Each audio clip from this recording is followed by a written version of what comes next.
what is happening. Broadcasting live from the Zimmer Communications World Headquarters. Great news for the American people. This is Wake Up Mid-Missouri with Branden Rathert, featuring Stephanie Bell, news director Brian Hauswirth, John Marsh, and Hannah, the producer. This is why we listen to you. Get ready, pal. And now, here's your host, Branden Rathert. Wake up, Mid-Missouri, 950 KWS, 93.9 The Eagle. I'm John Marsh. Branden and Stephanie Bell off today. Producer Hannah and Brian Hauswirth in the house with us this morning.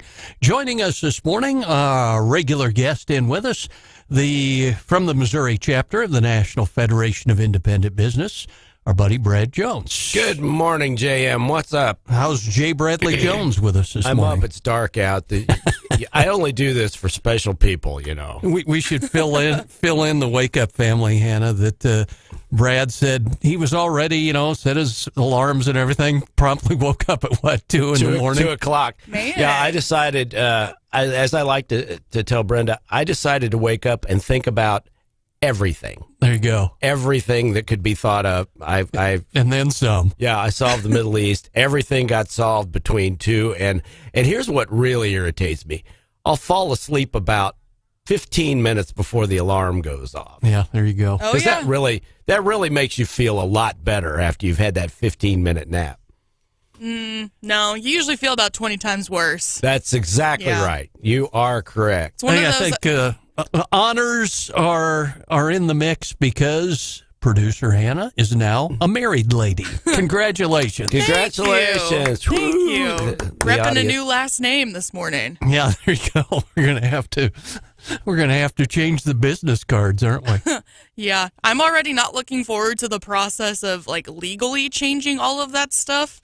Yep. Because pretty much any woman who's been married that has given me advice on it has told me that it sucks. So Yeah, it does. Yeah, always really nice. I can tell you, my wife. Your first name's not producer? Wait a minute. Shh, keep that on the DL, Brad. I didn't get the memo on that.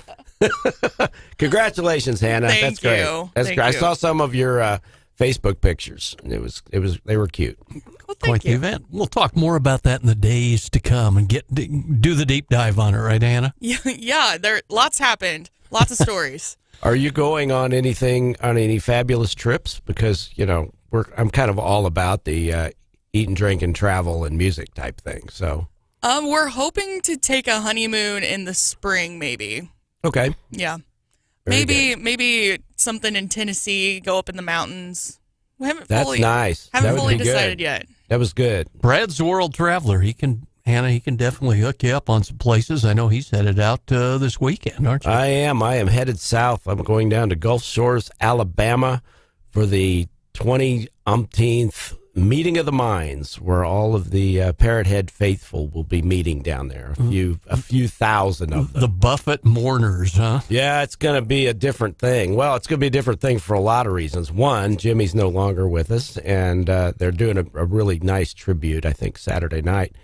And plus, it's not going to be in Key West. So it's been in Key West for 25 years. It actually, John, I don't know if you know this, but the very first Meeting of the Minds, the first couple were actually in New Orleans.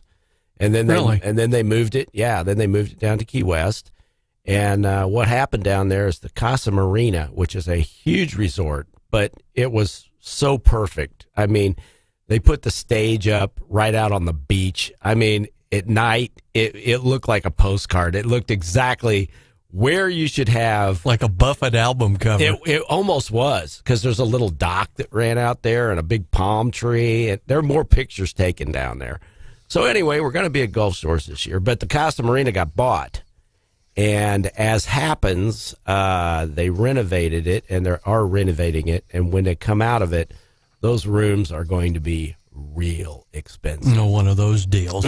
Yeah. Prohibitively so, right? Yeah, prohibitively so. So we're in Gulf Shores. That's a lot closer drive than the Keys. Well, see, there's a whole lot of different about this, because the one thing is it's all the events are a little more spread out, because it's a big long beach down. Orange Beach is kind of a big long thing, and so you've got places all along. Whereas honestly, Key West is pretty compact. Yep. I mean, you can walk from one side of the island to the other in about 40 minutes. So Transportation's going to be interesting to see how the Parrot Heads and Paradise folks pull everything together. So we've got a condo, which Brenda's best friend Donna's got us hooked up with, and the people that own it live here in Jeff City. Cool. So I'm excited. I'm just going to go down there and do what I'm told. It just works out better Smart that man. way. Smart Yeah. With all your trips to D.C., as he tries to do the segue. With all your trips that was a real smooth one too, John. with your NFIB trips to D.C., Brad, I mean, you guys have to be watching the whole speakers thing going on there, and the vote for Jim Jordan this afternoon, and the questions if he has the number of supporters out there. How does this circle back into what you guys have to do for small business people in Missouri? Well, you got to look at who's in the leadership. I mean, there's no question. Jeff Brambert's one of our great lobbyists, and he came down. I told you last week we had our leadership council meeting down at Lake the Ozarks, and so Jeff came from D.C., and I was kidding him. I said, did I spring you at a great time from getting out of Washington or what? He said, well, he goes, it's kind of fun to be out there. He said, but, I'm not going to change anything. I can watch it from here too. So, but he had some insights, and I asked him, how are some of these leaders with NFIB, and they're strong with us, and so they're good people for small business. So it's just kind of a question, John, of whether or not the Republicans can all coalesce around one person, because the margin is what, 4, I think. Yeah. So I mean, it's razor, darn close. It's razor thin. So they're all going to have to get together, and I really kind of hope that they do. They need to get around because it's looking worse and worse and worse. So they need to get somebody picked. And, I mean, it has ramifications for our support for Israel and a lot of those kind of things. So I hope they get it done. Well, it's one of those kind of deals, too, and we'll have Missouri Senator Mike Bernskoetter in with us around 7:30 this morning, primarily to maybe get a preview of the 2025 session, and you'll be right in the midst of that one and all.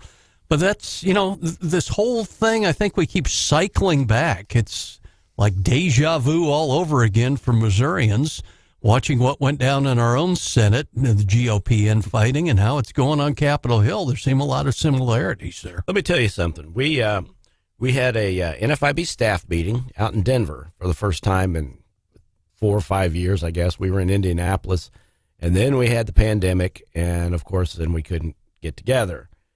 So one of the interesting things we did 3 breakouts, and we did it in Indianapolis, too, and it was just a great discussion. So we had a breakout for the purple states, the blue states, and the red states. And I got to moderate the red states. And so and I told them, I said, we're going to close the store, and what's said in here stays in here. This is your red state therapy session.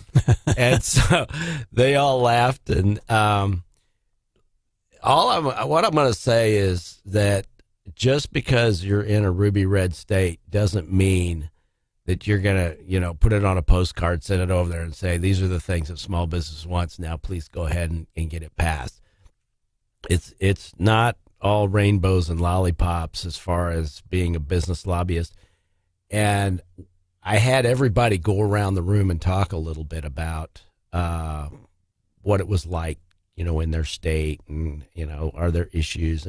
Yeah, we hear about the red states, and it's like, oh, the red states are completely for the Trump camp. And then we start thinking about like Missouri, where outstate is red, but then you hit the major metros. Well, they're not, and that's the issue. There's a fractioned Republican Party, and it's not just in Washington. It's in most of the red states, and it's become a problem, really, for getting stuff done. And it's, we always kid with state directors. Sometimes we feel like we're out on our own island. Our problems are our problems, and no one else is having this kind of an issue. Yeah, exactly. Well, the great thing about having those staff meetings is you get a chance to visit with your colleagues, which you don't get to do all the time. And consequently, you find out, hey, wait a minute, I'm not, there's others in this boat too. There's other things that are going on, and there's other issues that we're not being able to get done because people are haranguing with each other. So, but it's good. It was a great meeting. We had a good time. It was fun.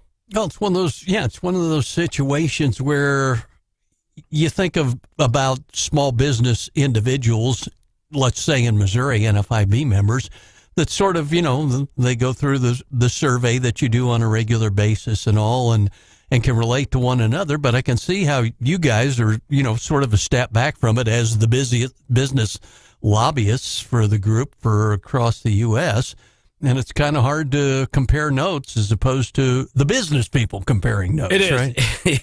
Yeah, that's pretty well put. Yeah, it is. I mean, and what we talked about was, we can do policy. We can do the ABCs of policy, amendments, and looking at the law and this and that and the other thing. And that's kind of what we do. That kind of stuff you can help, with ushering along a bill or at least getting your members involved with.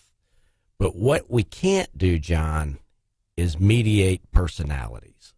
So you get two people that really don't like each other. One's got the other's bill. One's a committee chairman. And, we're not marriage counselors. We can't go sit them down and say, now, ladies and gentlemen, please, let's just get along. Doesn't work. Stay tuned. Just ahead on Wake Up Mid-Missouri, the daily DC rundown. Stephanie Bell's take on it. Well, we've got our own take on it this morning. J. Bradley Jones, Missouri Chapter, National Federation of Independent Business, in with us this morning. 874-9390. Phones, text messages, all welcome this morning on Wake Up Mid-Missouri.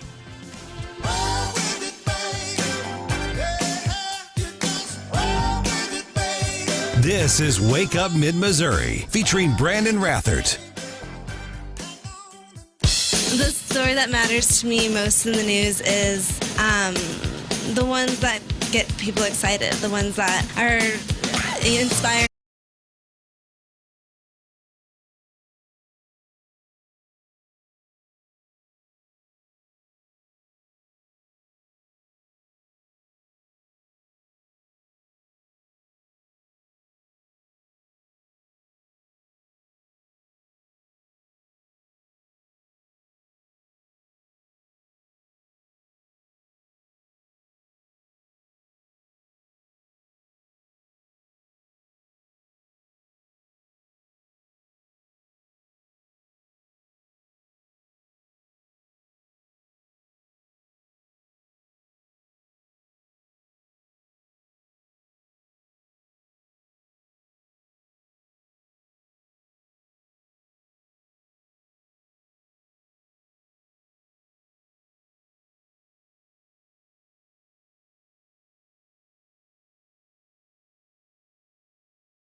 off. Brad Jones, Missouri Chapter, National Federation of Independent Business, in with us as we do our daily DC rundown without Stephanie Bell today. But I think the big one, guys, cycle back to it, the vote for Jim Jordan, House Speaker, and the whole gnashing of teeth today on Capitol Hill. Brad, you've been there much more than the rest of us put together over the years. There's going to be a little drama today. Big drama. Do you think the numbers are there? That's a good one, John. I have no idea. Yeah. I don't know. Maybe they got everybody together and knocked heads and said, look, this has just got to happen. Yeah, because that's something that they do often. Yeah, Hannah, exactly. I mean, that's kind of what I'm saying. Yeah. It's what should they do? They should vote for a speaker and do the people's business. Is what they should do and get on with it. This sideshow is not helping anybody. It's certainly not helping the country. It's embarrassing. It's embarrassing. Yes, that's exactly the word. It is embarrassing, and they need to get on it and get something done. So we'll see. I mean, we take you back to 15. Count them, 15 votes for the previous speaker, correct? Yeah, that's right. Before he ended up in there, and it's, you hear Hakeem Jeffries and the Democrats whispering in at the top of their lungs from the wings on all of this, and then Steve Scalise initially looked like he had the support, and then that got yanked out from under him. And poof, he's not there anymore. Not there anymore. You need to play the clip from that commercial of you almost had it. Yeah. Gotta be quicker than that. Oh, so close. Almost had it. Missed it by that much. That much. Well, I think it's going to behoove everybody to kind of watch today. I'm kind of anxious to see how it's going to play out. I mean, it's good theater, it's good political theater for us political science people. It's all the timing, isn't it? Yeah, it's political theater, but sometimes the end of the play isn't very good. So I'm hoping the end of the play today is better. Another one of those surprise endings. Surprise end is little Agatha Christie twist on real life. So we'll see what happens. Professor Plum did it with the candelabra in the solarium. That's right. That's right. It's going to be interesting to see, because I think, like you guys said, the whole embarrassing angle of it now, with all the pressing violence and war and threats and everything in the world, it'd be nice to see our leadership get down to brass tacks and do the business of the people and the business of the state, as opposed to a whole lot of grandstanding. Well, stability is an important thing on the national stage, for sure. And other countries are looking at us going, what in the world are they doing over there, man? We got things breaking out. We got Ukraine, we've got the Middle East, we've got stuff going on, and you guys can't even elect a speaker? I mean, come on, let's go. One of my I guess I can't say fiance anymore. One of my husband's groomsmen is in the U.S. for the first time from Australia. He came in for the wedding. Oh, wow. And I was kind of picking his brain a little bit about what they see from President Biden over there. And, he said he doesn't follow a whole lot of politics, but they get to see the blooper reel of Biden, and it's kind of a laughingstock over there, just like it is here. I'm like, how embarrassing. Yeah. Yeah, and we have the luxury of people, Australia and the Brits and all that are our allies and all, and they can laugh about it. But what about all the other countries out there that absolutely hate the U.S.? The blooper reel's not so darn funny, is it? Nope. Well, and if you're one of those, you look at opportunities. I mean, I know that the Secretary of State said, look, if you're thinking about trying something, don't. But this kind of situation is such a tinderbox. I mean, you think about how some of our world wars and some of them started.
City Mayor Ron Fitzwater. They had a late night last night, passing the budget in Jefferson City. He'll join us at 7.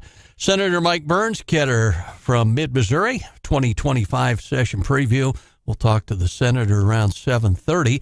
And then retired USAF Colonel, our buddy Rick Combs, will come in, who spent much time in the Middle East, and see if we can sort out things with Rick, what's happening there. Brad, when you come on the air with us, we seem to time it right. because Yeah, we do. Yeah, we is do. it a quarterly survey that No, you do it's with monthly it? now. Monthly now, okay. We plan it that quarterly way, for a long guys. time, right? Yeah, back in the 70s, we did it. We did it on the quarterly basis, and then we switched and started doing it every single month. But that is the Small Business Economic Trends Survey done by a gentleman by the name of Bill Dunkelberg and our own Holly Wade, who is in our research department. And this is probably one of the most respected small business economic surveys in the country. I mean, I can tell you that the Federal Reserve uses it.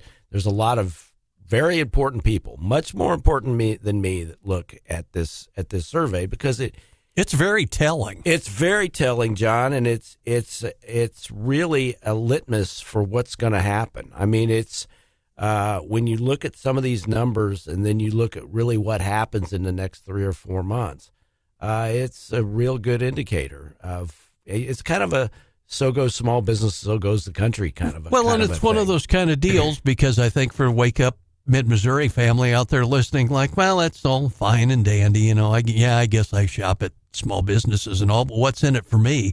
It's like check your bank account if you want to know what's in it for you. I'll tell you, I'm going to answer that question here in just a minute. So this survey is made up. We send it out to a few thousand small businesses, and they let us know what's going on with their business, and we ask them these 10 things.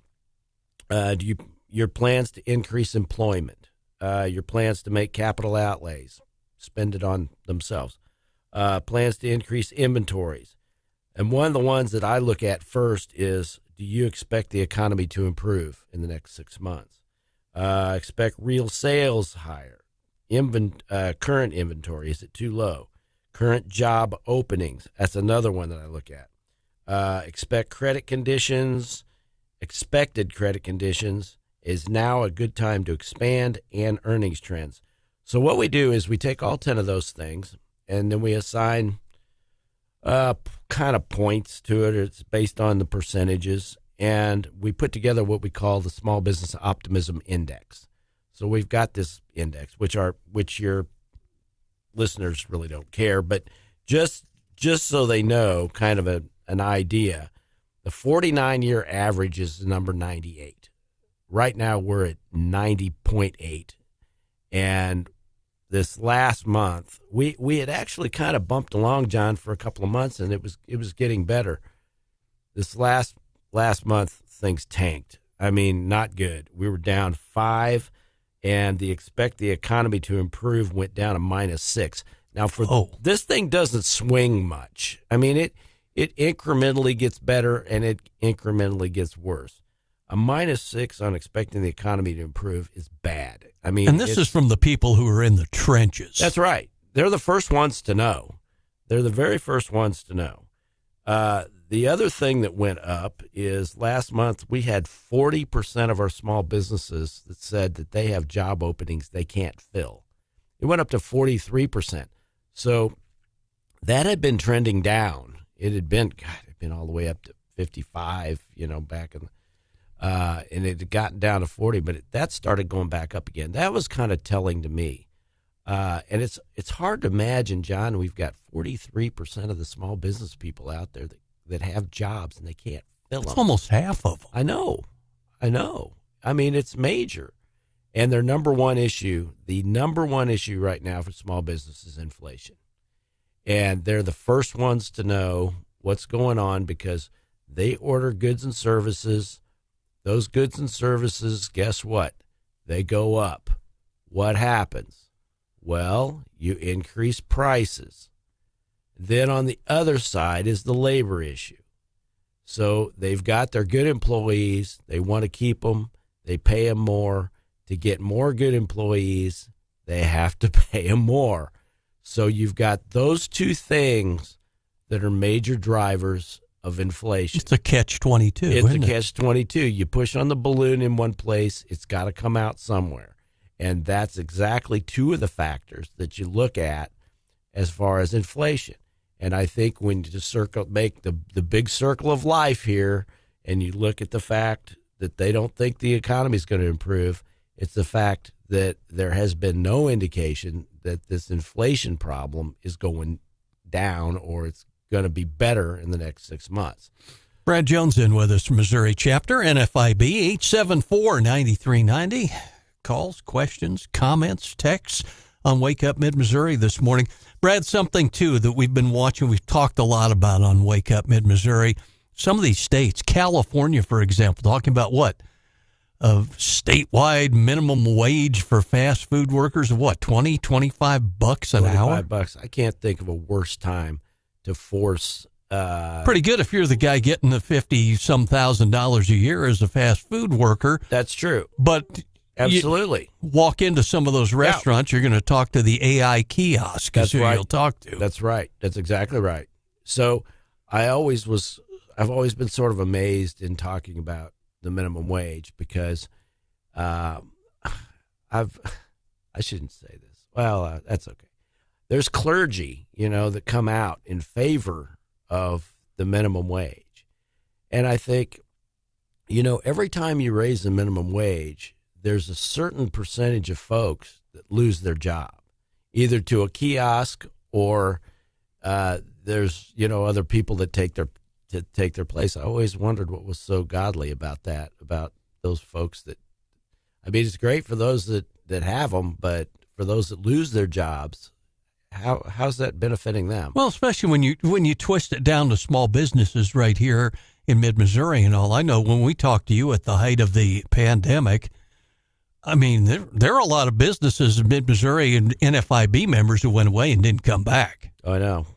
Absolutely. And so many of them did exactly what they do. They're my heroes. They pivoted. They changed their model. You think about our good friend Matt Green and what he did. I use that example all the time. A bar owner. But he wasn't going to be a retailer. He wasn't going to be a retail wine shop. He was going to be, it was going to be a kind of a wine bar and place. You come and eat and stuff. And he decided, I better get some shelves up, and he completely pivoted and saved the business, and actually is thriving now. He did what so many had to do. If they were thinking about doing something, they thought, why not? Maybe I better put it diversify. Let's put it in place. Yeah, let's put it in place and let's go. Some did that better than others. What a challenge for small business people out there because, like you said, you're getting the negative numbers on the outlook for the economy and all. And, small business people, like anybody else, they want to, move ahead. They don't particularly want to work 14, 15, 20 hours a day, which small business people do 6 and 7 days a week. You don't believe that? Talk to one. Especially the owners when somebody didn't show up, The thing that's really sad is the double body blow because we get through the pandemic and then we move into this lousy economy.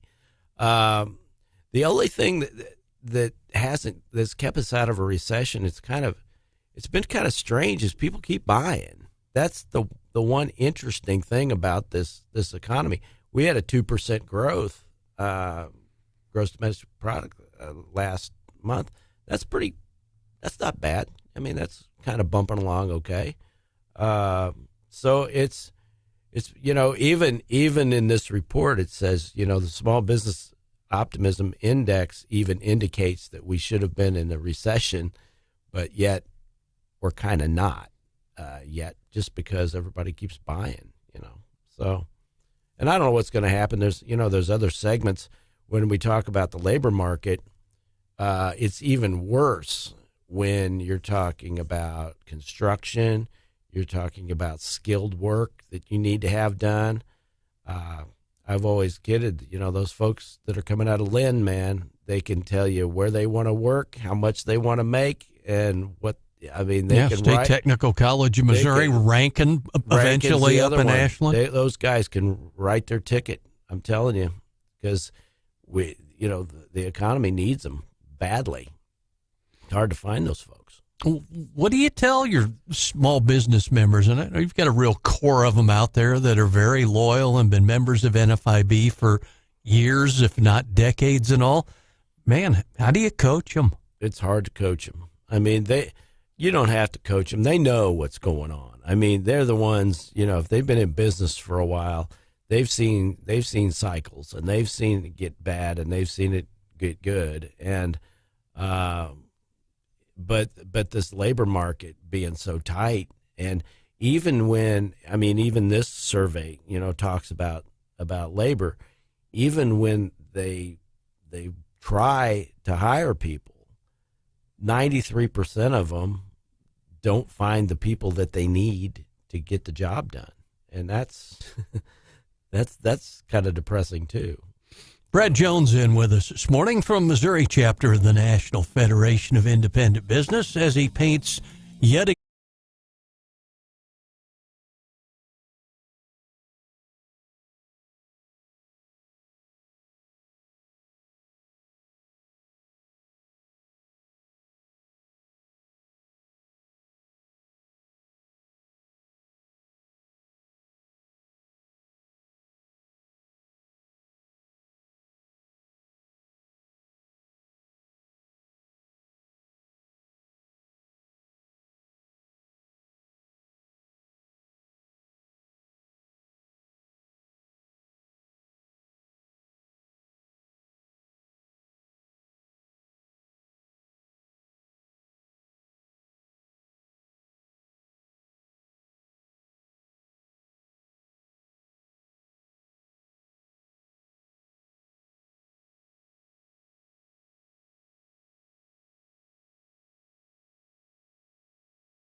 a report on somebody from Missouri. Looks like they're going to back Jim Jordan. Yeah, it looks like Ann Wagner's going to be changing her tune. Evidently, she was not a big supporter on the first ballot, but she has come around and said that he has allayed her fears about border security and international tensions and that sort of thing. So it looks like Anna's a yes in the Jordan.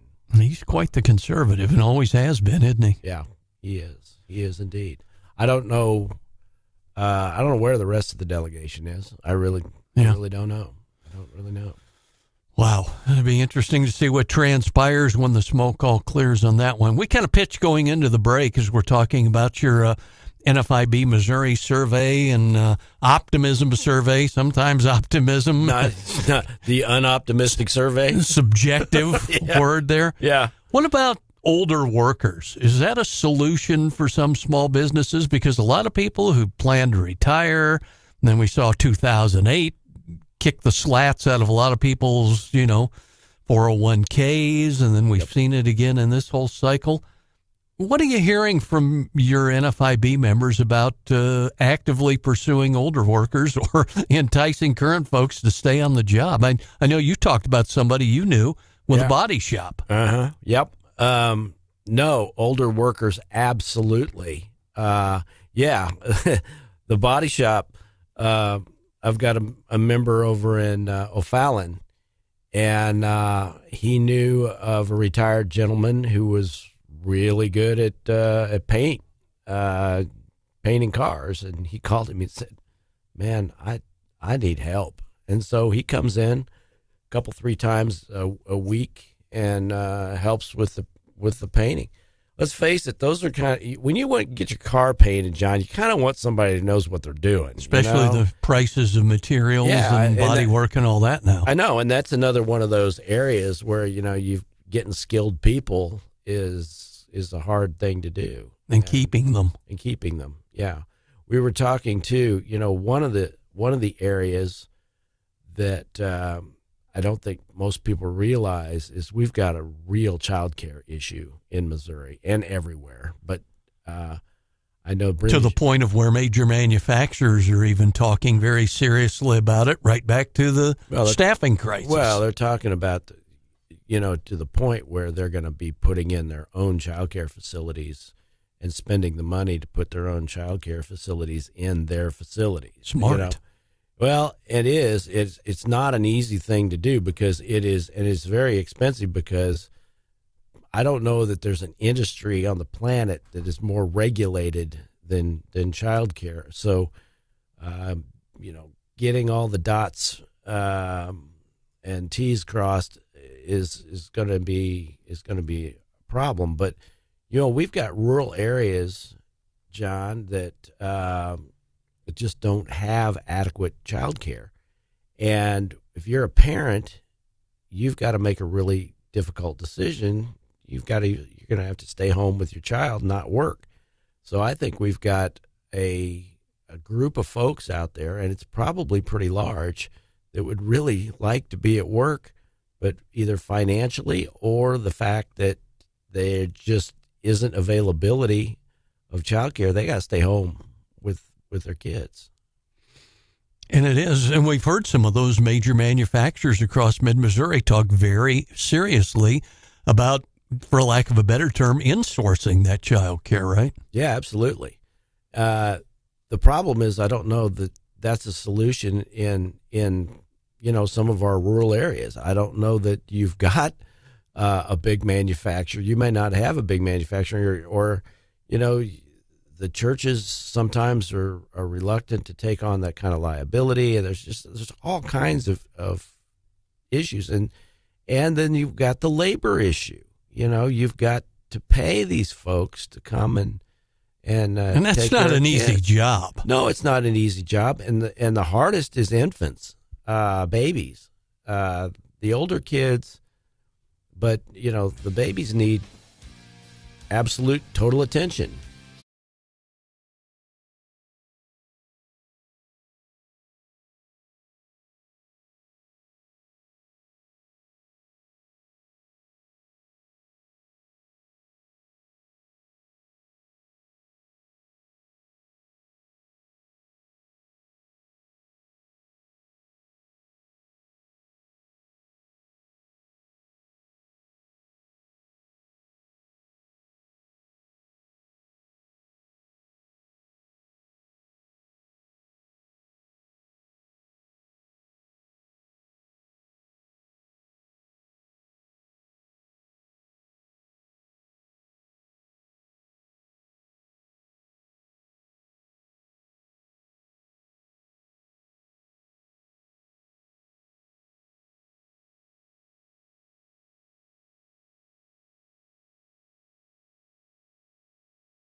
Mid-Missouri, 950 KWS, 93.9 The Eagle. I'm John Marsh. Branden and Stephanie Bell both taking a day off tonight, but not producer Hannah back with us. Good morning. Hello.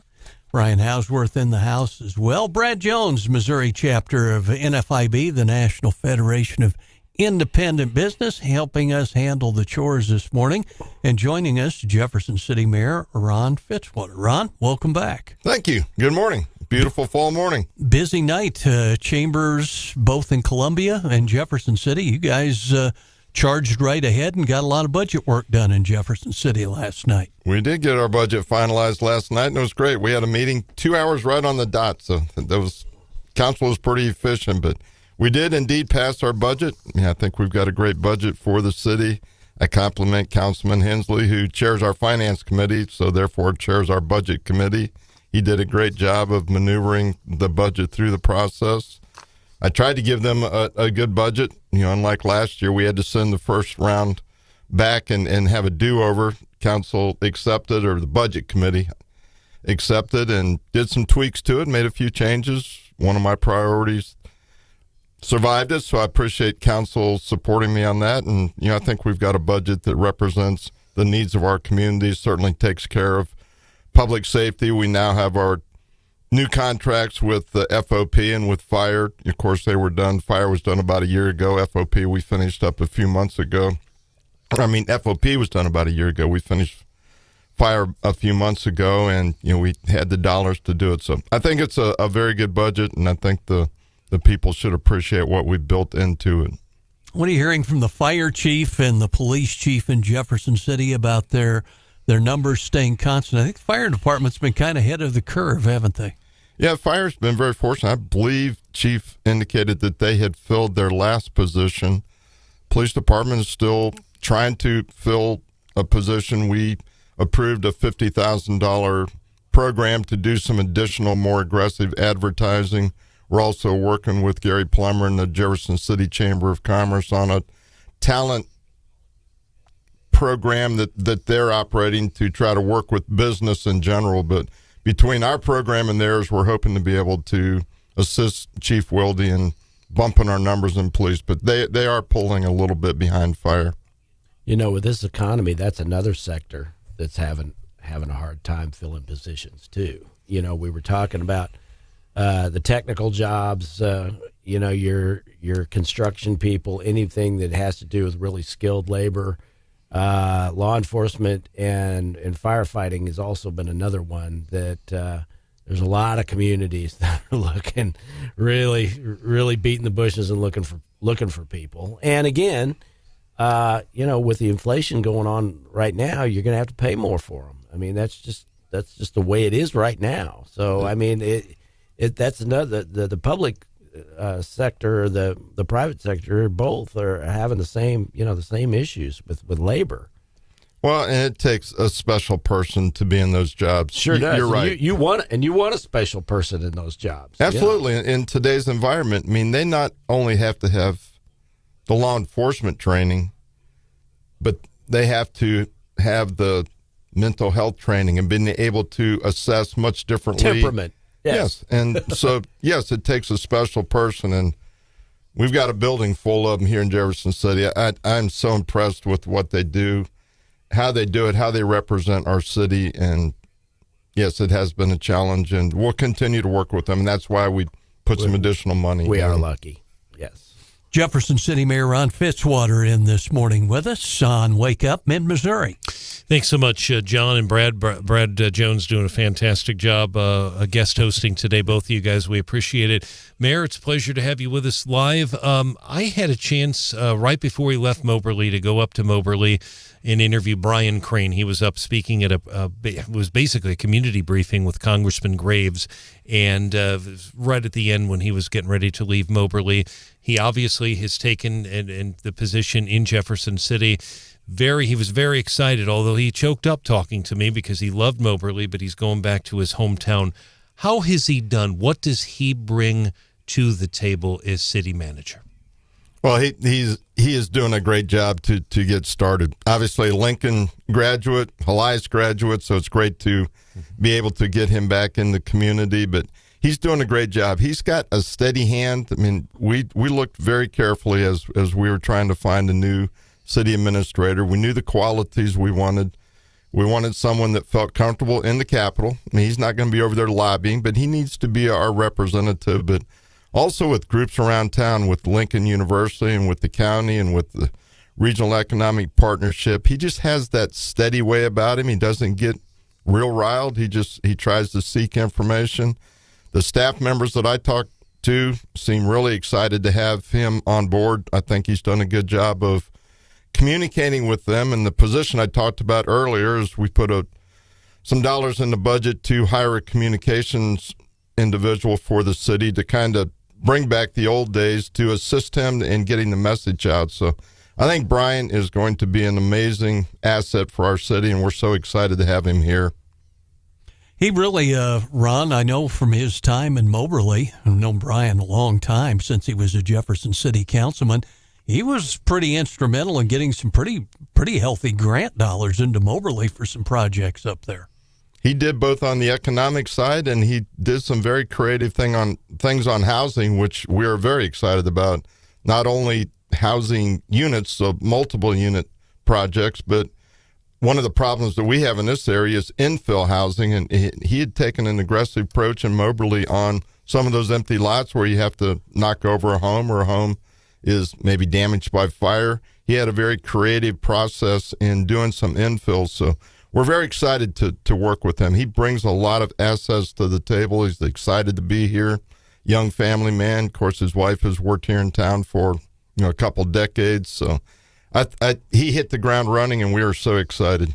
Talk to us about that whole workforce angle on the housing. That's been quite the debate in Jefferson City for the folks who may have been outside the loop on the discussion, but basically some private developers wanted to come in and build some housing that was perceived by a lot of folks to be the projects, for lack of a better term, when it really wasn't. Where are we at with that whole discussion?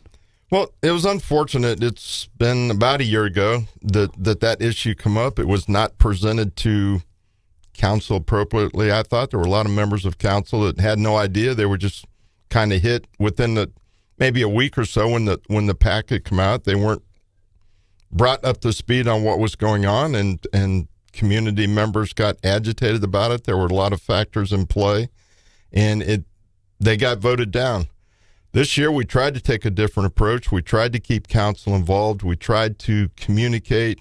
I'd put together a little work group of key business leaders that helped us get the message out to some of the constituents of what these projects were.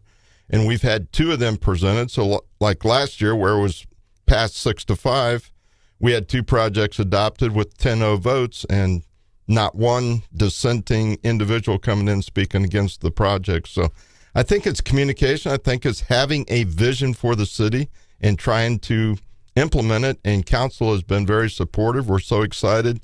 They will go to the Low-Income Housing Tax Credit Commission in December. We've got 2 projects in there. Hopefully the city will get one. We did not get any last year, but hopefully we'll get at least one of those projects.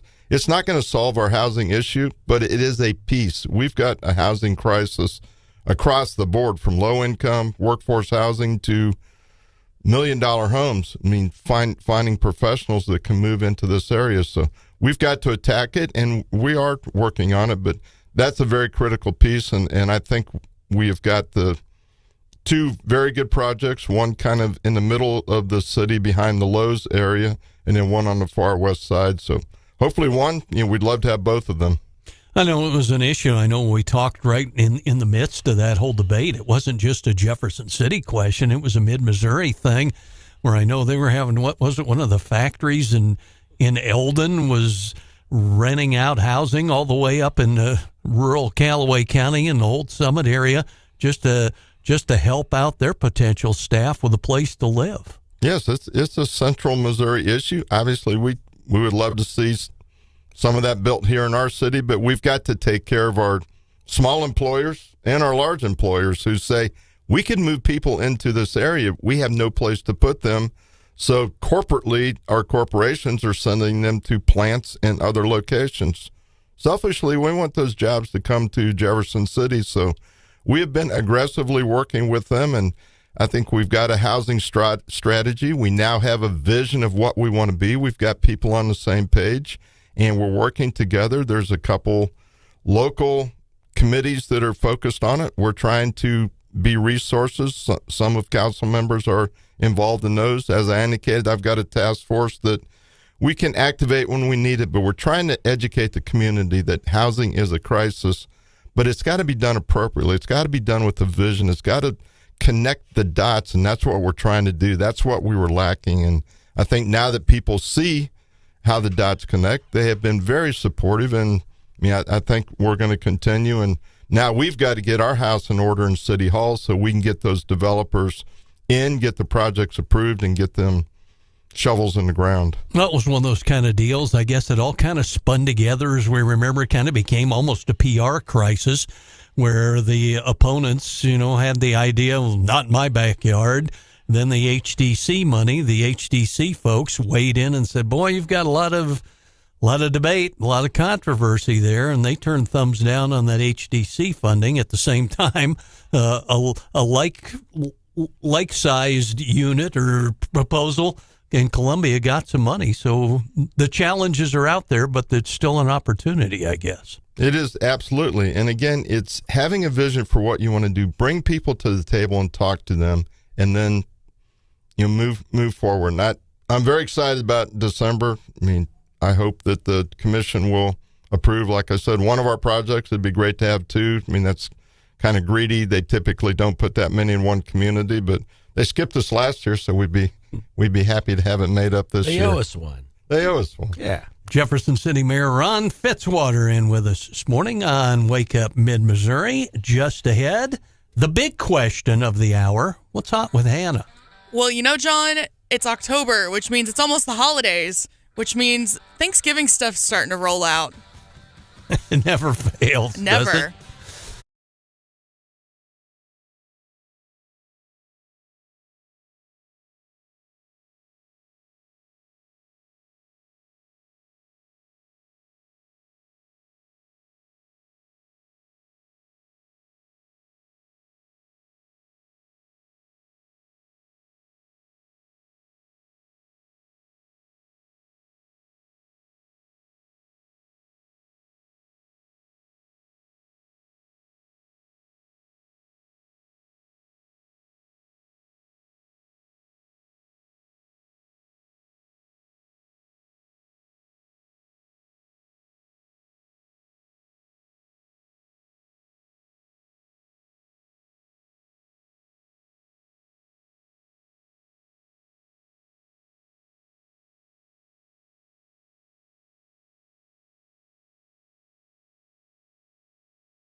And it is 7:25-ish and time for What's Hot with Hannah. It is. Thank you for being on time, John. I appreciate it. Yeah. It always matters because when it's What's Hot with Hannah, we need all the time in the world some days. Thank you. Thank you. I appreciate that, John. It's nice to know that somebody appreciates my segment around here, unlike some flip-flop wearing dudes in the studio. Now he's not here to defend himself, so we won't beat up on Brandon much. No, right next to my pumpkin spice stories and my stories about weird things that animals have been doing over the last 6 months or so, my next favorite type of story to do for What's Hot with Hannah is weird fast food products that hit the market. And we're officially halfway through Halloween, or halfway through October. Halloween hasn't started yet, but that doesn't mean that the fast food restaurants aren't looking ahead to Thanksgiving. And Popeyes, better known in my household as the Cajun KFC restaurant, is already announcing a Thanksgiving product, and you can pre-order it now. They are selling for $99 an entire turkey seasoned with their Cajun mix, and it feeds 8 to 12 people, and you can pre-order it now and pick it up in time for your Thanksgiving meal for $99. You could have a Popeyes catered Thanksgiving meal. What's the big Thanksgiving thing down in Louisiana, guys? Brad's down there a lot. Ron used to live down south. What? Turducken. Turducken, that's it. Yeah. Which is? Can you get a $99 turducken too, Hannah? Not in this economy. But no, there was one Thanksgiving, my dad they got Thanksgiving dinner catered from, I think it was Cracker Barrel. And it was... Don't tell Hauswirth. It was kind of the best thing ever because you didn't have to spend all day cooking. You just show up to the restaurant, you grab your meals. It came with, the turkey, all the fixins. There were a couple pies. It was like a one-stop thing. I don't remember how much they paid for it, but I remember my parents being very glad that they went that route and they saved themselves a lot of time. I know when Wrigley had Zesto, I had him do a turkey for me a couple of times. Chris Wrigley, yeah. They were good. He'd smoke them. He didn't deep fry them, but he smoked them. Man, they were delicious. The real hot take for Thanksgiving is turkey or ham. Because I know turkey is technically traditional, but turkey's always dry. I don't know. At my house, we usually do a turkey and a ham, and most people eat the ham. There you go. Well, we did one here at the Radio Ranch that one time where they deep fried a turkey, and it was about $300 worth of oil to cook the turkey in. And you got to do more than one, John. I mean, if you're going to get the oil all hot, man, and they did a couple of them, and I think the stain is still on the patio concrete to this day, thanks to our fine marketing team and their couple of fried turkeys they did a year or two ago. Remember, folks, if you're frying your turkey, safety first. Well, I was just getting ready to say I've seen so many horror stories about people trying to defrost trying to deep fry a turkey that is not entirely defrosted. It's a bad idea. And it does not go well. No. I can attest to that. I had a black spot in my front yard. Seemed like a good idea, but the turkey didn't cooperate. Well, as long as the deck is still standing, it's all good. Wake up, Mid-Missouri.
93.9 The Eagle. Wake up, Mid-Missouri. I'm John Marsh. Branden and Stephanie Bell off today. Producer Hannah, Brian Hauswirth in with us, as are Brad Jones from the Missouri chapter National Federation for Independent Business. Jefferson City Mayor Ron Fitzwater sticking around with us. And joining us, Senator Mike Bernskoetter. Mike, welcome in. Good to see you. Good morning, gentlemen. How are you all doing? Doing good. Great. Good to see you, Senator. It's good to be here. Mike, you wanted to address, right before we get on the air and start talking about potential for the 2025 session and all, a misreported news story from the other night. Fortunately, not on this outlet, but some other folks got a story wrong, and you'd like to clear the air, we understand. Yeah, so there was a story that I got in a wreck the other night, and it wasn't me. And, there was news report on one of the Missouri Net, and then there's also some Facebook posts about it. There was one group called the Cole County Republican. They want to be associated with the Cole County Republican Club, but they're not, and so they put it out there too. And they're just a group that I don't really know how to express what they are, but they're not the local club. They're just a group of people that want to be something that they're not, and they want to be relevant, and they're not. But anyways, I just wanted to make sure people knew that it wasn't me. Yeah, and it was reported as a DWI accident, injuries involved, of somebody with the same name, but it wasn't you. Right, exactly. Yep, thank you, John. Yeah, very good. Talk to us, 2025 session. You've got a lobbyist in here. You got two lobbyists in here, as a matter of fact. 2025? 24, yeah. Wishful thinking on the backside of all the elections, right, Mike? Yeah, that's probably true, yeah. Well, you had, as these guys can relate, it was kind of an interesting end of session last year with all the delaying work, and you guys kind of threw your hands up at the end of it. Will some of those issues return when you guys come back in January? I would think so. And you said last session, but I think it was a session before. If I'm not correct, it may have been 3 sessions. I don't know. But I know it was the last 2. This is couple 3. Yeah, John. Yeah. But anyways, yeah, I would think so. We have, just like you mentioned, your wishful thinking on getting the election over. We have a bunch of senators and some state reps that are running for statewide office, and so I think there will be a lot of contention and people trying to get noticed in the news, and I would think there wouldn't be a whole lot of things that get through this session this year because of just what's going on and people running for higher office. It's one of those challenges, too, Mike. We hear it so many times, rightly so, from a lot of listeners, Wake Up Mid-Missouri family members, who oftentimes will say, well, not getting a lot accomplished at the State House isn't necessarily a bad thing. No, it's not. Sometimes that keeps bad bills from getting passed. So, yeah, there was a famous saying, your no man's life, liberty, or properties are safe when the legislature's in session. So yeah, there's things that can happen when we're in session. So a small amount of bills passing is not necessarily a bad thing. Jefferson City Senator Mike Bernskoetter in with us this morning on Wake Up Mid-Missouri. John, thank you. And again, I appreciate the mayor and also Brad Jones sitting in. Senator, thank you for joining us live. We appreciate you taking time out of your schedule to come in. The governor will be, Governor Parson, who you know very well, will be in his final year in the Senate, and he's not slowing down. He was in Japan, and I just saw him at Mizzou. He was out in 100-degree heat. I mean, with the heat index, it was over 100 degrees when I saw him at Mizzou. He was all over campus. I mean, he's literally not slowing down, pushing a lot of projects that he's also trying to promote at Mizzou and across the state. Have you talked to him at all or had any conversations with MoDOT about the tri-level? Because the last time we had him on Wake Up Mid-Missouri, he was flat out adamant that it's time for MoDOT to seriously consider redesigning that interchange. I know funding is an issue, but have you had a chance to talk to him, and have you heard anything more on that? No, I haven't talked to him. I have talked to MoDOT and said that's something that we need to do sooner rather than later. They have their plans that MoDOT has, or 5-year plans or 10-year plans, but that's something that a lot of the people here in this area, and I hear it when I go out and to the Y and exercise, and from different people out around town, that we need to do something about that. But no, I have not talked to the governor, just to MoDOT. Okay, I appreciate. And the if I could just add in, I know you've reported both, or the governor, the lieutenant governor, Congressman Graves. Yes. So we do have a small group here in town saying, is this the time that we ought to get aggressive and push some opportunities at the tri-levels? So Chamber of Commerce, the city, the county, JC Rep, the Regional Economic Partnership, and a few engineers, we've had a couple meetings strategizing of, could we put a local group together to at least do an initial push for that project, much similar to what was done, I guess, 8-10 years ago on the Lafayette interchange, when a local group started the process and then got MoDOT involved. So we do have a small group that's looking at it, kind of trying to strike when the iron's hot. There are federal dollars available. If we could work with our members of Congress, we're looking at trying to put something that we could eventually present to Congressman Graves and Congressman Luetkemeyer, obviously being the representative in this area. So there is some movement. I don't know if we can have success there, but we're trying not to let this opportunity pass by. Yeah, and I appreciate that. The only thing I would add, and Mayor, thank you for the update, and you've continued to keep me posted too, but I know when I went up to Moberly and talked to Sam Graves, it's been about a month and a half ago, he's chairman of transportation. He is the head guy on the committee, and he flat out said he wants to be able to get you guys the money for that project. So please keep me posted. Thank you. Absolutely. That's great. Yep. Mike, I guess in a like vein, the last time we had you in on Wake Up Mid-Missouri, you kind of gave us an update on the big upgrade, and the ambitious is one heck of a word to call it, about the remodel and the capital and expansion and all that. Where are we at with that whole discussion and that whole planning project? So recently, I don't know if you saw it or not, but the lieutenant governor is chairman of that committee, the Capital Commission, and they had a vote to kind of postpone the project, or not really the project, but going forward until they talk to more of the state departments. I think they're interested in the building that MoDOT has there by the Capitol, and maybe getting MoDOT a different building, and so they kind of slowed it down for a little bit. But I think the project's still going to happen. But it's been stalled a little bit right now at this moment. And this wasn't just adding on an office or two. This is a pretty ambitious multi-million-dollar plan, wasn't it? Yeah, no, it's not like putting some vinyl siding on the back of your house. No, they're redoing the whole interior, plus adding a basement. That the basement will go out underneath the front lawn towards High Street, and it will have skylights in it. It won't be under the Capitol. It'll just be towards High Street. And there'll be a lot of meeting rooms and public rooms and things like that. Yeah, it's a huge project. Senator Mike Bernstetter with us this morning on Wake Up Mid-Missouri, 874-9390. Calls, text messages, and all.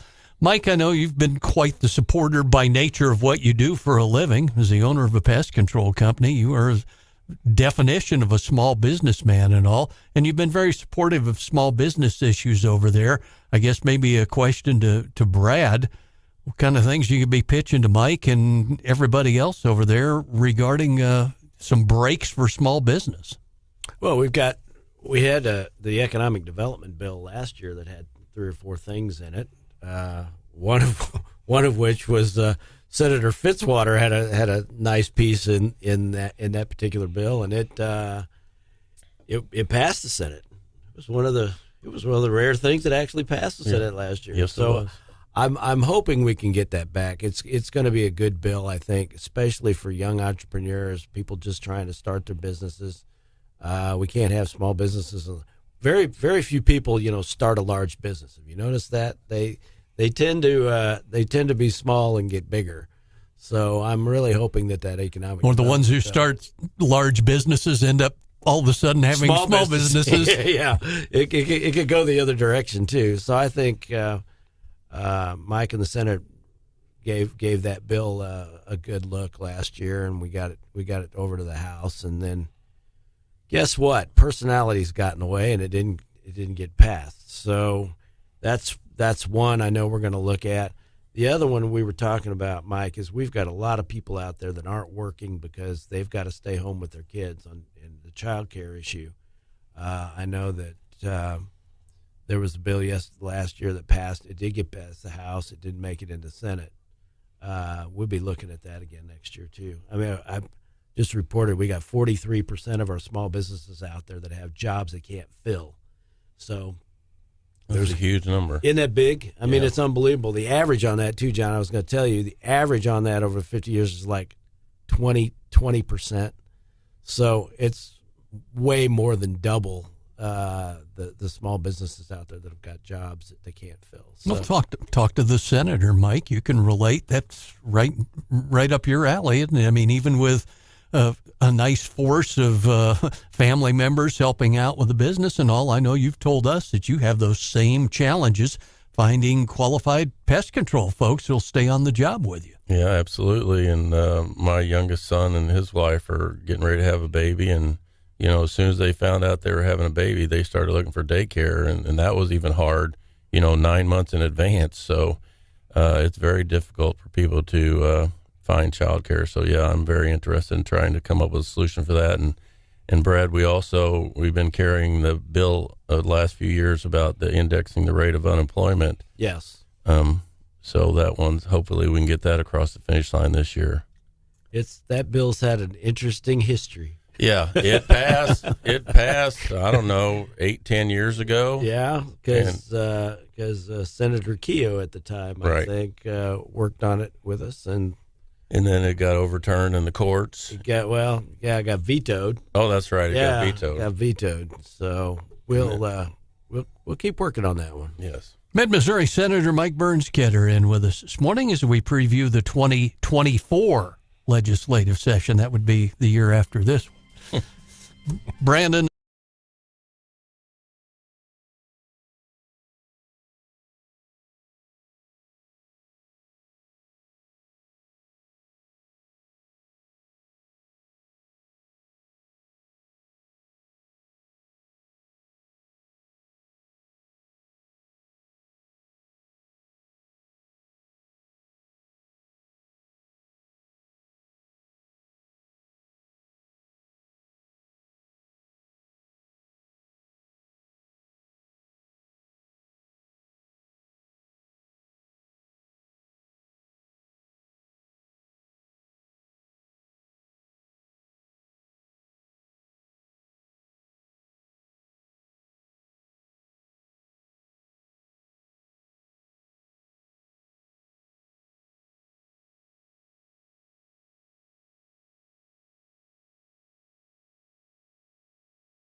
Stephanie off, producer Hannah, Brian Hauswirth in the house with us, as are Brad Jones from the Missouri chapter NFIB, Jefferson City Mayor Ron Fitzwater, and Senator Mike Burnskedder in with us as well.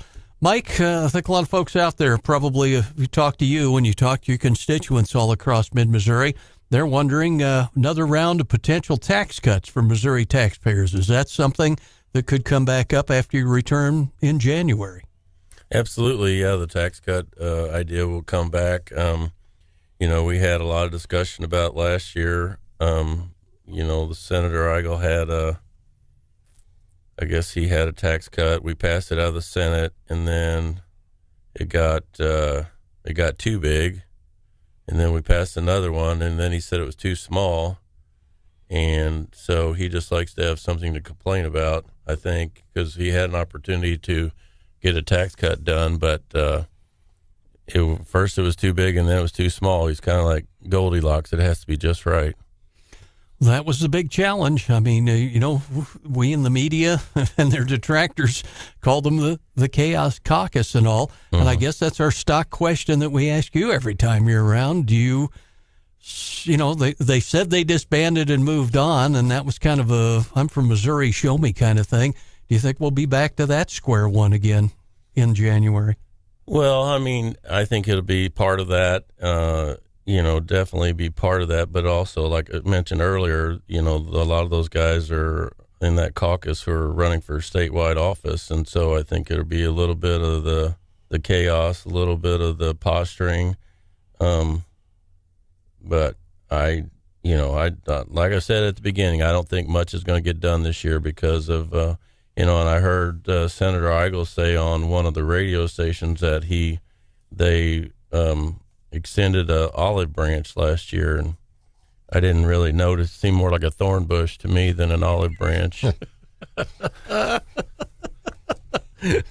So he said he wasn't going to extend the olive branch this year again, so I guess we'll find out shortly. And oops, there it is.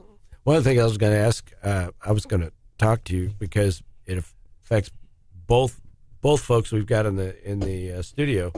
The Main Street Tax Certainty Act has been introduced in Congress, and it has to do with the Trump 20% small business deduction, which is for pass-through companies, S-corps, LLCs, sole proprietorships, and partnerships.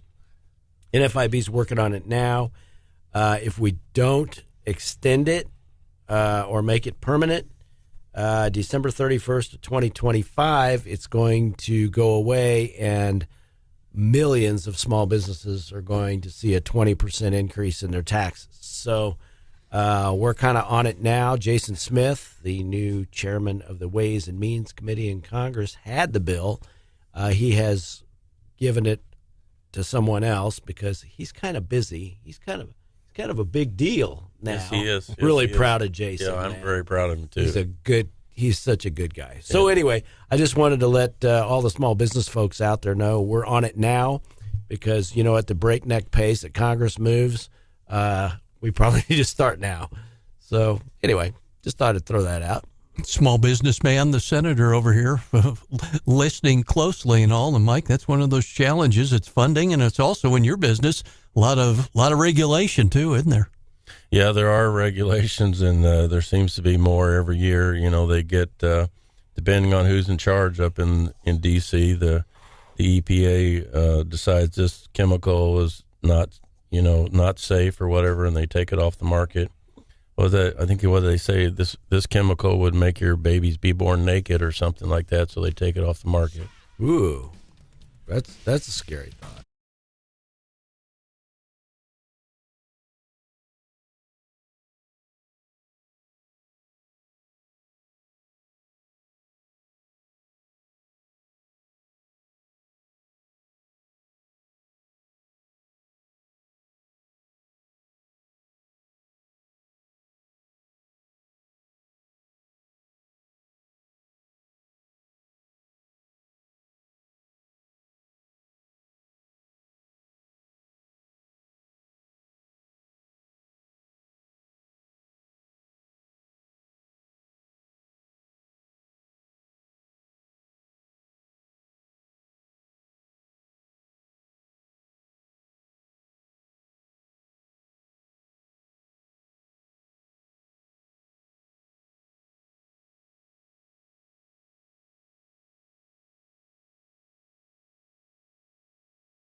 Hello, Hannah and Brian. How are you guys doing? Hello.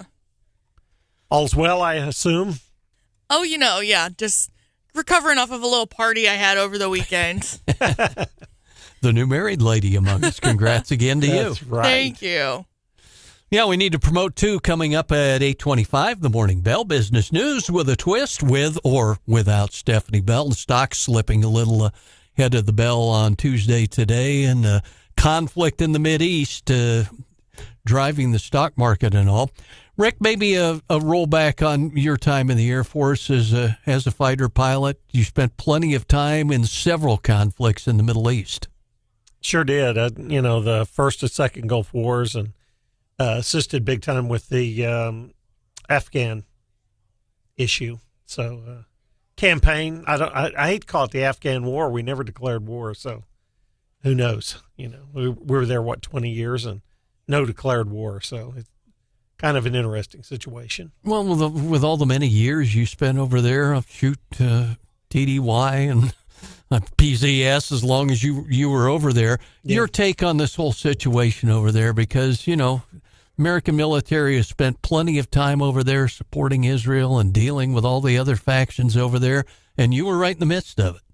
No, that's true.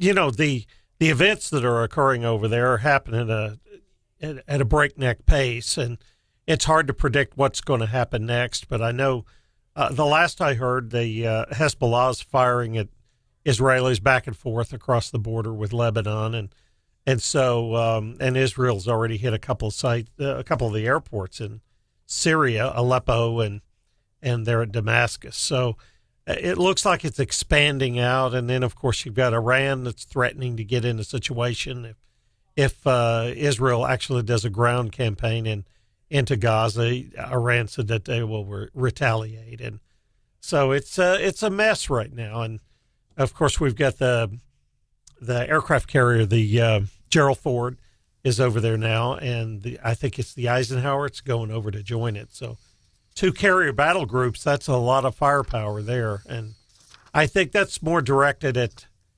probably Hezbollah in Lebanon, kind of a don't get involved in this or else.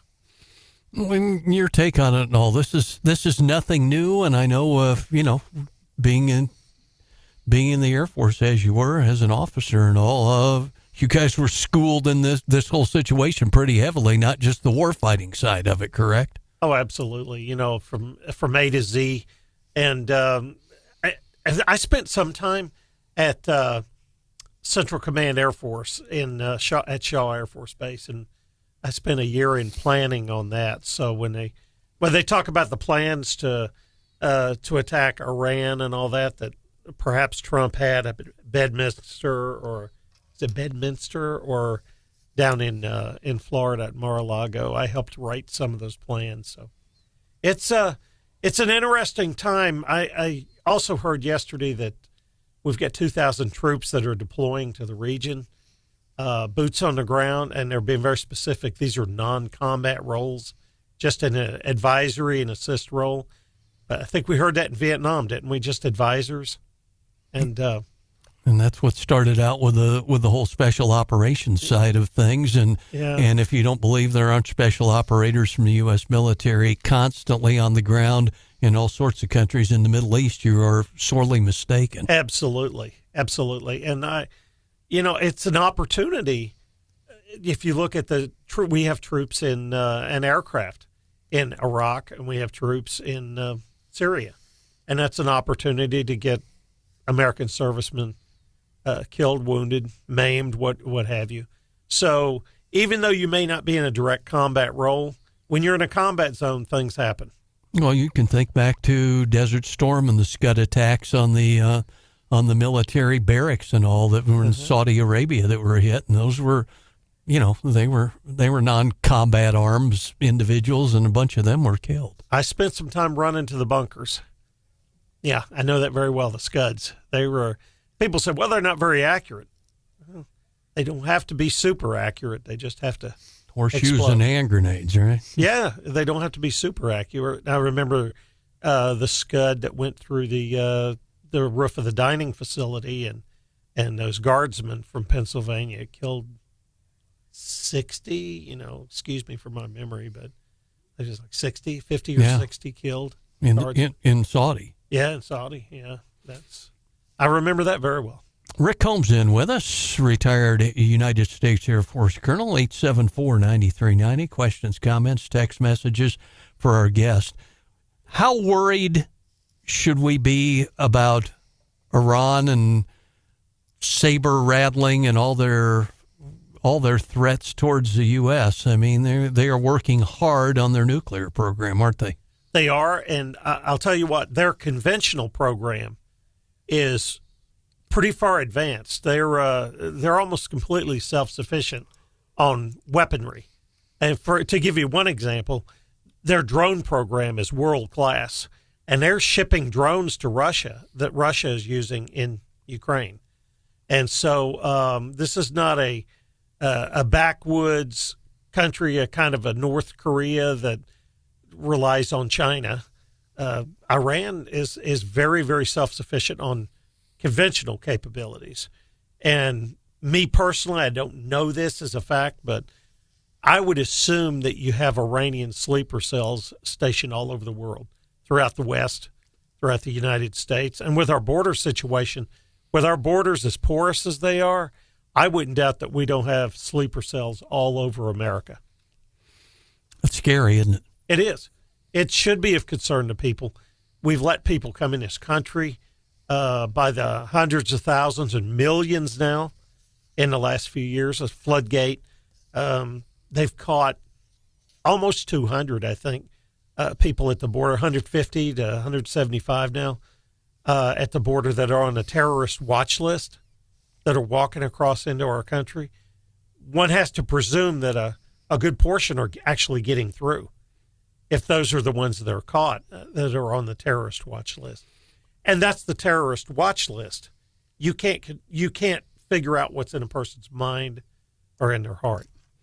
Well, and look at the history of it. You can relate to the Iranians for many, many years, the years of the Shah and before, and the CIA's involvement over there in the 1950s and all. They were a pretty staunch ally of the U.S., and we were the ones who kind of built up their military initially.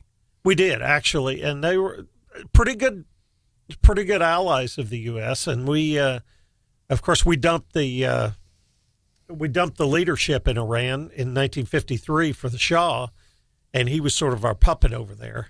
And so we've created a lot of the situation in Iran. Our foreign policy has. Retired USAF Colonel Rick Combs with us this morning on Wake Up Mid-Missouri. John and Colonel, we appreciate you guys, and John, both of you guys, Hannah, doing a great job guest hosting today and doing a lot of different topics. One thing I want to bring up, not to change topics, but something that I didn't have a chance to follow up on, but Senator Bernskatter, when he was on with us, we covered a lot of territory. But guys, and Rick, you've worked in radio too. He said something I thought very powerful about this story about him getting into apparently a wreck, but it wasn't him. And John mentioned DWI, but it wasn't him. If I heard him correctly, he said that there is a Facebook page. I wrote it down, either Cole County Republicans or Cole County Republican, that put that out there. And he said that, if I heard him correctly, he's saying there's something they're not, that they don't represent the Cole County Republican Party. I did not see their post. I'm not aware of this group. Are either one of you guys aware of this? I've certainly been aware now that he's brought it up about this crash. It didn't happen involving him, but are you aware of this group he's referring to? I can't speak to that if it's on social media. I'm not on social media anymore, Facebook, Twitter, or Reddit, or Snapchat, any of those things. I'm not on social media, so John would have to speak to that. Yeah, I wasn't really aware of that. I was kind of like you, Brian. That sort of came out of left field from Mike on that one to us. Yeah. We know there were some actual media, bona fide media outlets that incorrectly reported it, and like he mentioned, Missouri Net and all. And those of us in our careers, not to point fingers, we've all made mistakes over the years, but this is a pretty heavy-duty one to own up to. As for that sort of erstwhile GOP group, was kind of the first I've heard about. Yeah, and you and I have both been around for a long time, so I'm not aware of him either. But boy, he sounded pretty perturbed with that. And John, my gut feeling, and too, the last thing I'd say on this, I'm going to just guess there may be 10, there may be 15 Mike Bernskatters in down in that area in Jefferson City. You're talking Osage County, Wardville, St. Thomas, oh my that goodness. area. I bet you go over to Montauk County. I bet there's quite a few. But no, I thought it was a good interview. I just was not aware of this Facebook group he was referring to. Thank you, guys. Yeah, Rick Combs in with us this morning, retired Air Force colonel. So we talk a little bit about Rick's area of expertise and the many years he spent on active duty flying over the Mideast this morning. Right around the corner, looks like stocks is slipping ahead of the bell a little bit today.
Prospects for a breakthrough in the Israel-Hamas conflict. Checking the Dow Jones, futures down 0.2%. S&P 500 and NASDAQ 100 down around about 0.3% this morning. I guess, Rick, to you, boy, this has to have an effect on the stock market ever since the attacks in Israel. Yeah, it's going to. It doesn't seem to hurt the defense industries too much, the Raytheons and folks like that, Boeing and Raytheon and folks like that. But it does have a play in it. And also, if you look at the price of oil, the oil was creeping down toward $80, $81, $82 a barrel.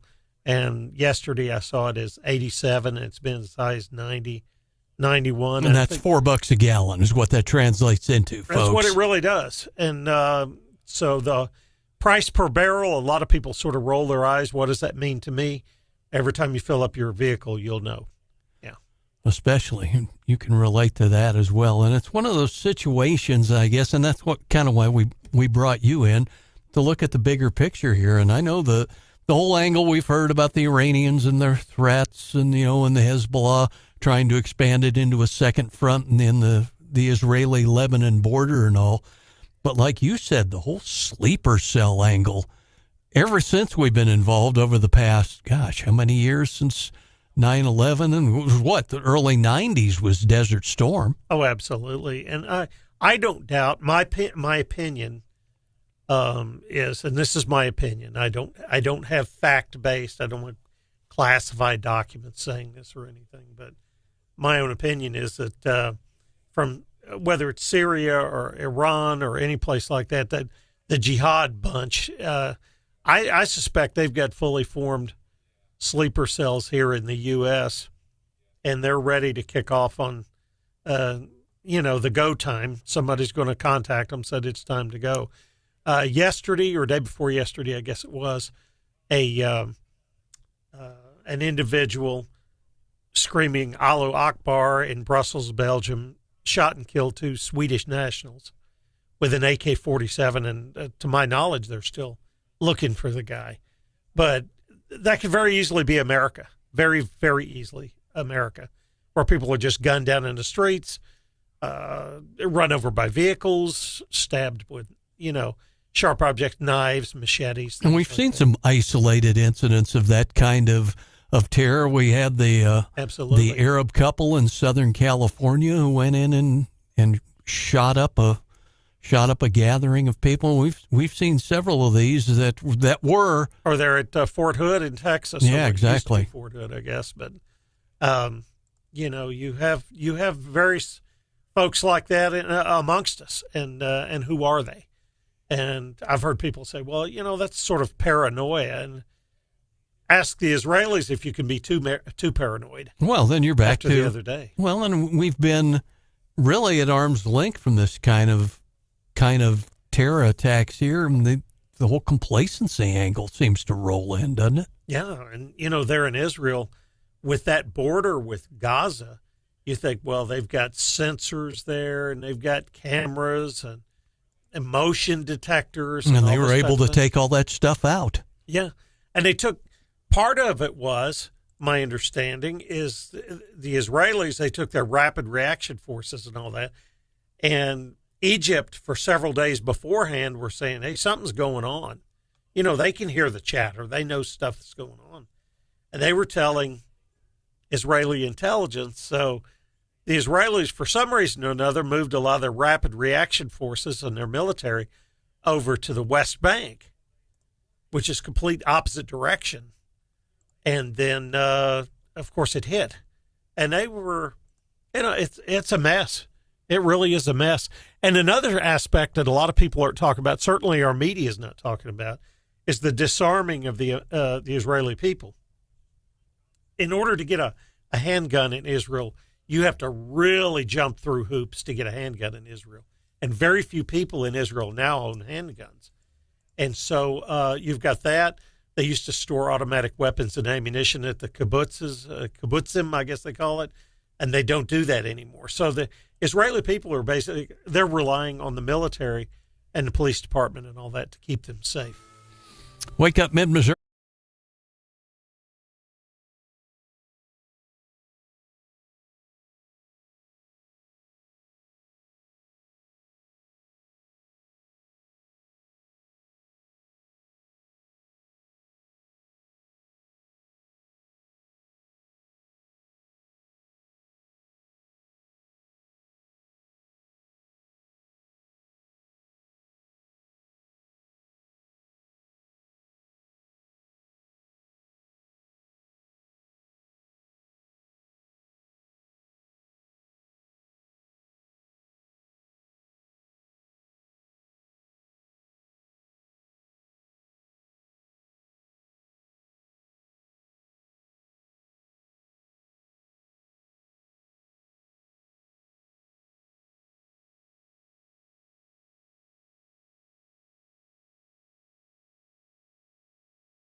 This hour, we're talking with Colonel Rick Combs, retired U.S. Air Force officer. And also, I think folks might remember, Rick was a past candidate for Missouri governor. So maybe a good guy to weigh in. We were talking off air, not to leave anybody out of the mix, about what's going to happen with our speaker race in D.C. today. Yeah, that's going to be quite interesting. My understanding is he's got...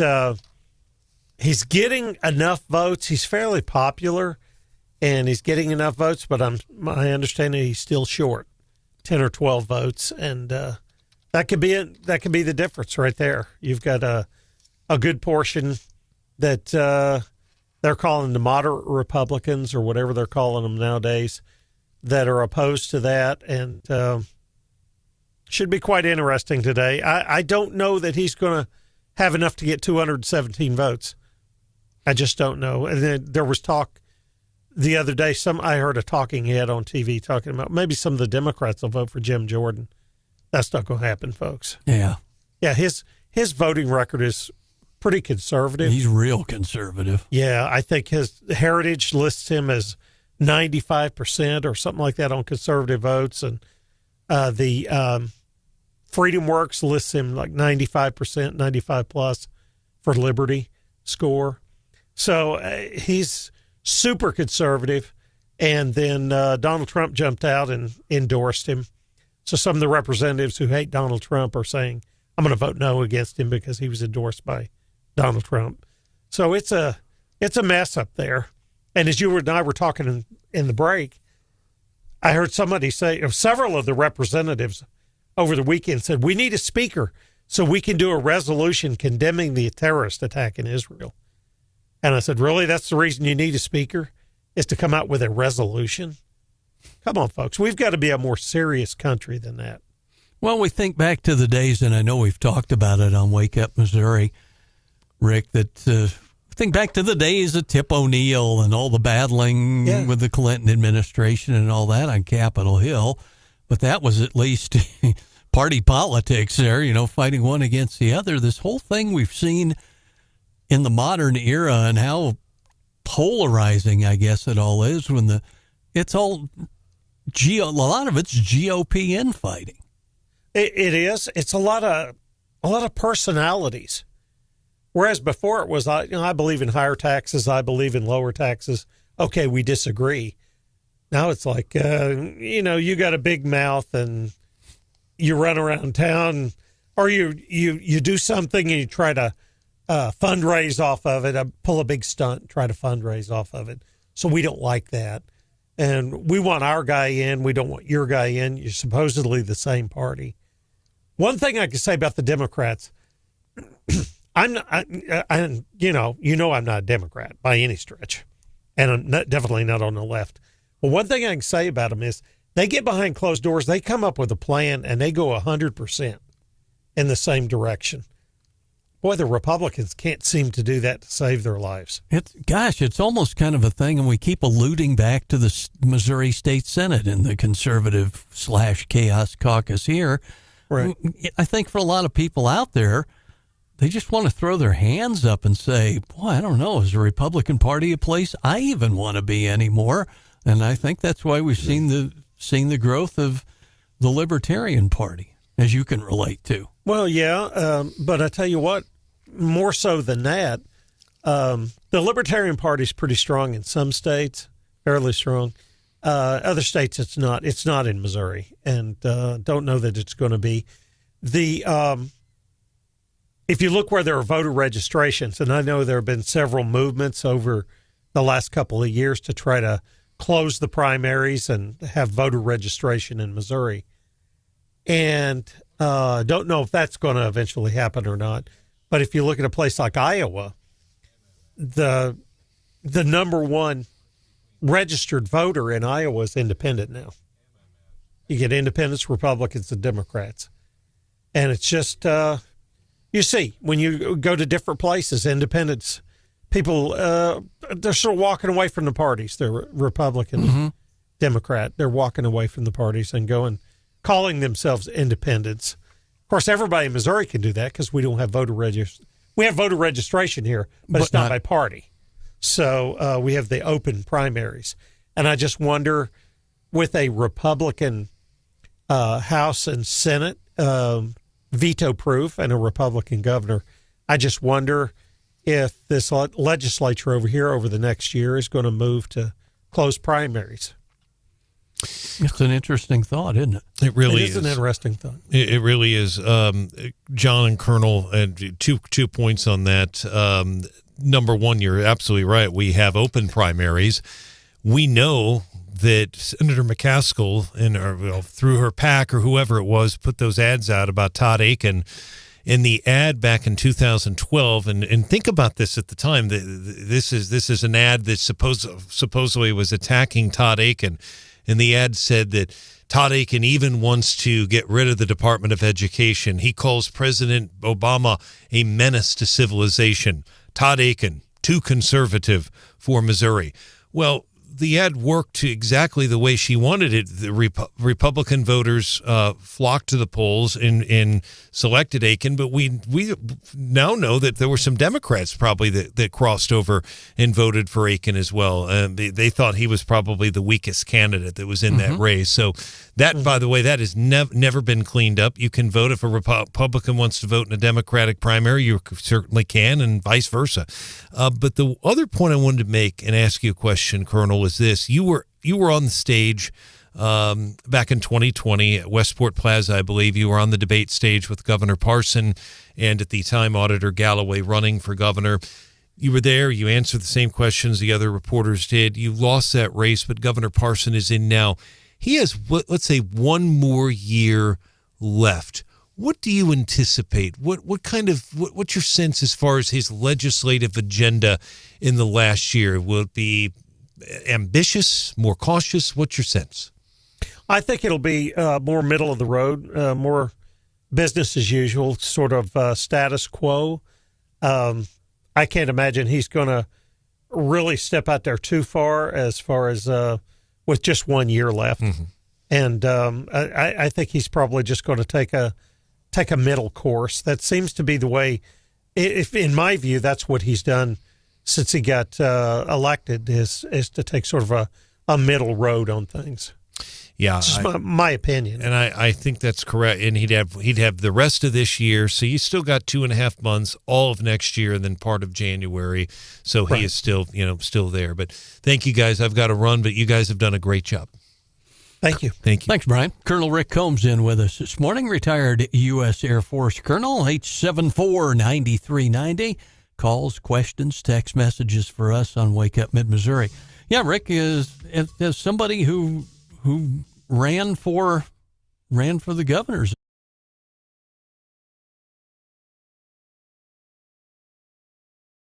players in the GOP primary in the governor's race. In the governor's race, I anticipate Jay Ashcroft will survive the governor's race over Mike Kehoe. Any polling I've seen, I'm not a big fan of polling, but any polling I've seen has Bill Eigel way down in the single digits, 4 to 5%. Not that necessarily means anything, but I haven't seen the numbers come out as far as fundraising for the candidates. But I think Jay Ashcroft is going to carry the day unless he does something monumentally stupid, goes and robs a bank or something like that. I can't see Jay Ashcroft stumbling at this point. I think when I go around the state, talk to people around the state, he's got the name recognition. There it is. That's a big part of it. There are people in this business. Yeah, there are people outside in Jefferson City. We know Bill Eigel, or we've heard the name. We know Mike Kehoe, obviously, because he had a car dealership and he's been in politics for, almost 2 decades now. And there's, of course, there's Jay Ashcroft. He's got the name recognition. But there are people around the state that you talk to, they don't know who the lieutenant governor is. Wow. I mean, that doesn't speak well. And if you go into different areas, like we go down to Branson and places like that, they don't know who Bill Eigel is. They just roll their eyes. So I think his biggest challenge, in addition to getting his message out there, is actually getting his name out there so people have an idea who he is. And I just think that the Ashcroft legacy will carry on, and I think Jay will carry the day. It's going to be an interesting year to come, isn't it? It's going to be a very interesting year, yeah. And a lot of things can happen. There's a lot of things can happen between now and August of 2024. Boy, howdy. We've got on a national front, you see polls that have Donald Trump just walking away from it. But I don't know. I think he's in trouble in Iowa, and that's about 90 days away. I think he's in big trouble in Iowa. Something to watch. Yeah. And that would be all except for this. We've got that right around the corner. Questions that the big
is their first experience living away from their parents. Wow. Flag the tape, stop the presses. And parents are now sharing questions that their newly independent college students have asked them. Oh, man. Yeah, are you ready for these cutting-edge questions? I'm ready. I'm scared, but I'm ready. Okay, some of the college kids asked mom and dad, how do I know when the water is boiling? Oh. Or, what's my shoe size? Wow. But this is one I like. How do I take my clothes out of the washing machine? Do I just reach in there with my hand? Oh, my gosh. As a missions counselor said, that meeting people who don't share the same experiences can also help broaden your horizons. And for college, she said, there aren't many times in life where everybody is new.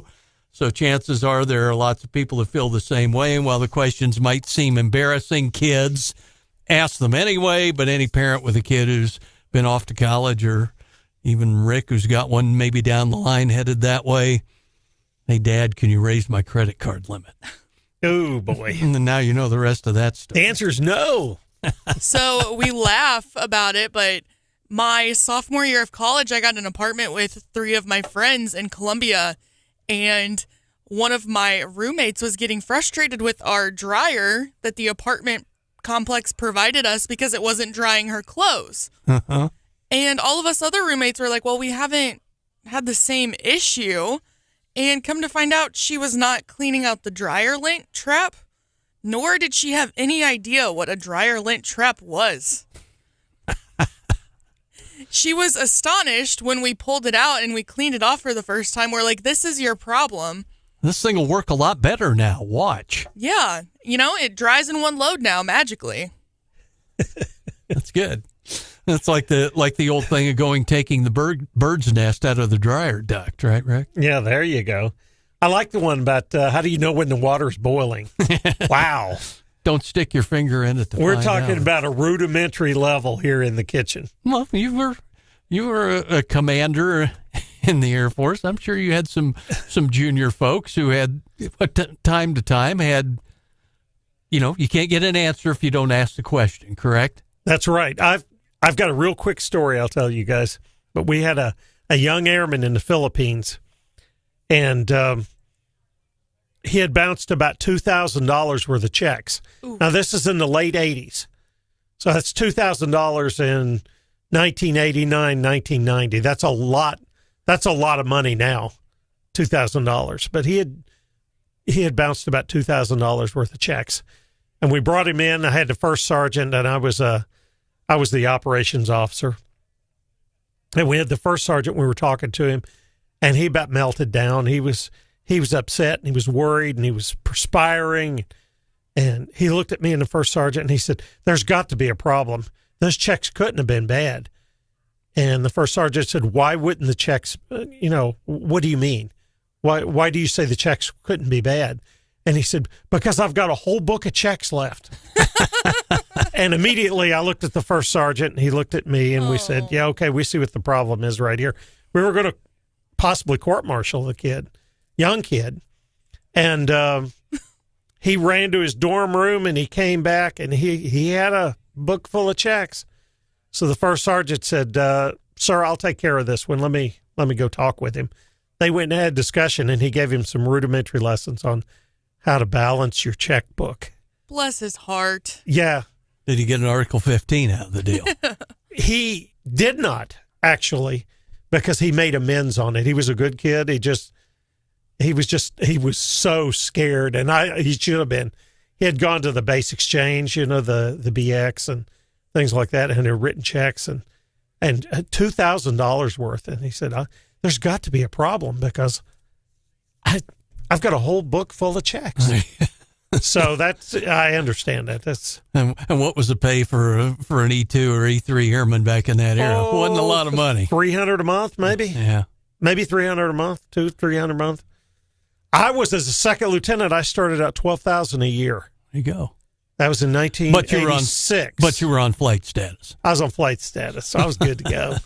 I had an extra 125 in my pocket. Well, before we let you out of here, speculation on the big vote on Capitol Hill for Speaker today. Do you think they'll even resolve it? I don't think they'll resolve it today. I could be mistaken. They may, I'm obviously not privy to the behind the scenes deals, but it'll go more than one vote. I'm pretty sure of that.